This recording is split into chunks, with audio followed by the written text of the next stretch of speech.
ചെന്നൈയിൽ ഒരിക്കൽ നമ്മൾ ബൈക്കിലൊക്കെ ട്രാവൽ ചെയ്യുന്ന സമയത്ത് ഞാൻ തിരിച്ചെന്റെ വീട്ടോട്ട് വരുന്ന വഴിക്ക് അപ്പുറത്തെ വീട്ടിൽ ഭയങ്കര കറവടും. എന്താടോ അവിടെ ഒരു ചുറ്റിക്കളി? അപ്പൊ എന്താ സംഭവം നോക്കിയപ്പോഴത്തേക്കും അവിടെ ഒരു പാമ്പ് നിൽക്കുന്നുണ്ട്, അതിനെ പേടിച്ചോണ്ടിരിക്കാന്ന് പറഞ്ഞു. തൊട്ടപ്പുറത്തെ വീട്ടിലെ ഒരു പെൺകുട്ടിയുമായിട്ട് എനിക്ക് അടുപ്പമല്ല, വളയ്ക്കാൻ ശ്രമം നടത്തിക്കൊണ്ടിരിക്കുക. ഇപ്പൊ നമ്മൾ മുന്നിട്ട് നിന്ന് അതിനെ പിടിച്ചു കഴിഞ്ഞാൽ അതിന്റെ ഗമ നിനക്കാളാ. അപ്പൊ പറ്റിയ ചാൻസ് ആണല്ലോ, ഹീറോയിസം കാണിക്കാൻ പറ്റിയ ചാൻസ് ആണല്ലോ. അവള് മോളിൽ ബാൽക്കണി നിൽപ്പുണ്ട്.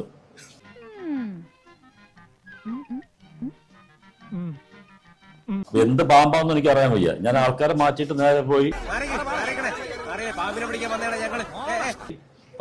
പാമ്പിന്റെ വാലിന്റെ ഇത്ര ഭാഗം മാത്രം പുറത്തുള്ളൂ. ബാക്കി അത് ഹോളിന്റെ അകത്ത് കയറി ഏതാ ഐറ്റം എന്താണെന്നും എനിക്ക് അറിയാൻ വയ്യ.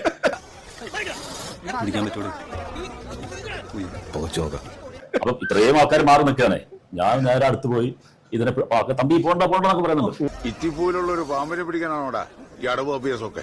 ഞാൻ നേരെ അകത്ത് കയറുന്നു, വാലിൽ പിടിച്ചാദ്യം പിടിച്ചു നോക്കിയപ്പോ മറ്റേ കക്ഷി മുകളിൽ നിൽപ്പുണ്ട്. ഓക്കെ, ചാൻസ് തന്നെ നമ്മൾ ഇത് പിടിക്കുമ്പോഴാണ് അറിയുന്നത് ഇത് നമ്മുടെ കയ്യിനകത്ത് വരുമ്പോഴത്തേക്കും ഒരു പ്രത്യേക ഒന്നുകൂടെ ആലോചിച്ചിട്ടെടുത്ത് ചാടിയാ മതിയായിരുന്നു.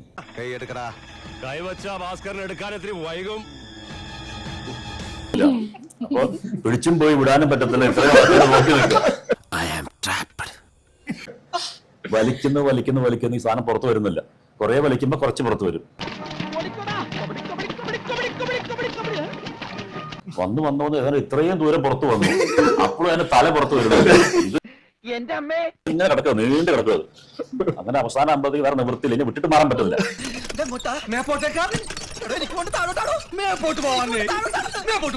പിടിച്ച് വലിക്കുക എന്ന് വെച്ചാൽ നേരെ പിടിച്ച ഒറ്റ വലി കളിച്ചപ്പോഴത്തേക്കും ഇപ്പൊ നേരെ ഇങ്ങനെ ഒരു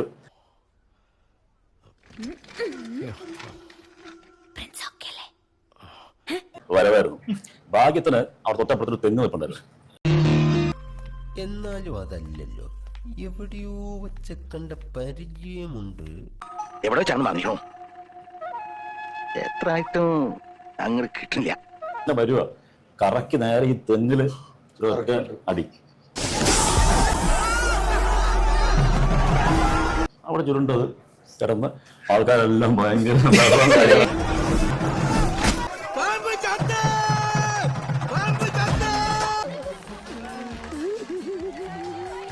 ആയി. നമ്മൾ ഇവിടെ ഇംപ്രസ് ചെയ്ത് കാര്യങ്ങൾ. ഞാനത് വിശ്വസിച്ചില്ലേ? എന്തൊരു തള്ളാടിയത്, തള്ളി ഞാൻ ഞെരുങ്ങിപ്പോയനെ. ഞാൻ വളരെ കൂളായിട്ട് ഞാൻ ബൈക്ക് കയറി ഞാൻ പോയി. ഈ സ്ട്രോങ്ങിന്റെ ഒരു ഭാഗ്യേ. ഇതൊക്കെ എന്ത് പറ്റിയെന്ന് വെച്ചാൽ 2 ദിവസം കഴിഞ്ഞ ശേഷം എന്റെ വീട്ടിലേക്ക് 2 പേര് വരുന്നു. അപ്പൊ ബെല്ലടിക്കുന്നു, അമ്മ പുറത്തു വരുന്നു. സുരേഷ് തമ്പി ഉണ്ടോ? എന്താ കാര്യം? അപ്പുറത്ത് പാമ്പുണ്ട്. ആ പരിസരത്ത് എവിടെ പാമ്പുണ്ടെങ്കിലും വെറുതെ കഴിഞ്ഞ ആഴ്ച നടന്ന കാര്യങ്ങൾ പറഞ്ഞ് എന്നെ നാറ്റിക്കരുത്. അങ്ങനെ പാമ്പ് സുരേഷിന് പേര്